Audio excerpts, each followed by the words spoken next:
നമ്മുടെ പ്രദേശത്തെ കുമരംപുത്തൂർ പഞ്ചായത്തിലുള്ള 4 വാർഡിലെ പ്രയാസം അനുഭവിക്കുന്ന എല്ലാവർക്കൊന്നും കൊടുക്കാൻ കഴിയില്ല. പക്ഷെ എന്നിരുന്നാലും 100 വീടിലേക്ക് 500 രൂപ വെച്ച് 4 മെമ്പർമാരെ ഏൽപ്പിച്ചിട്ടുണ്ട്. നമ്മളൊരു ഭക്ഷ്യ കിറ്റ് കൊടുക്കുക എന്ന് പറഞ്ഞാൽ യഥാർത്ഥത്തിൽ പറഞ്ഞാൽ ആ വീട്ടിൽ എന്താണ് ഉള്ളത് ഇല്ലാത്തതെന്ന് നമുക്കറിയില്ല.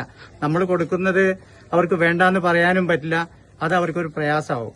അതുകൊണ്ടാണ് പച്ചക്കറി കിറ്റോ കൊടുക്കാതെ. ഇപ്പൊ ഈ 100 വീട്ടിൽ പറഞ്ഞാൽ 50,000 രൂപ കൊടുക്കുന്നതാണ്. എനിക്കതൊരു കിറ്റാക്കി കൊടുക്കുകയാണെന്ന് വെച്ചാൽ ഒരു 3,000-4,000 രൂപ എനിക്ക് ലാഭം കിട്ടും. എന്റെ ലാഭമല്ല ഞാൻ പ്രതീക്ഷിക്കുന്നത്. അതായത് മനുഷ്യന് ഉപകാരപ്പെടുന്ന മാതിരി ചെയ്യാന്നുള്ളതാണ്. ഇത് പടച്ചോൻ തന്നു, ഞാൻ കൊടുത്തു. ഞാൻ ഏകദേശം എന്ന് പറഞ്ഞാൽ സൂര്യൻ അസ്തമിക്കുന്നത് പോലെ അസ്തമിക്കാനായ ഒരാളാണ്. എന്റെ പേരക്കുട്ടികളെയും കൊണ്ടാണ് കൊടുപ്പിക്കേണ്ടത്. വരുന്ന തലമുറയെ നയിപ്പിക്കേണ്ടത് എന്റെ കുടുംബത്തെ നയിപ്പിക്കേണ്ടത് അവരാണ്. അവരെയും കൂടി ഉൾപ്പെടുത്തിക്കൊണ്ടാണ് ചെയ്യുന്നത്. ഇൻഷാ അല്ലാഹ് എല്ലാവർക്കും നന്മ വരട്ടെ എന്ന് പ്രാർത്ഥിച്ചുകൊണ്ട്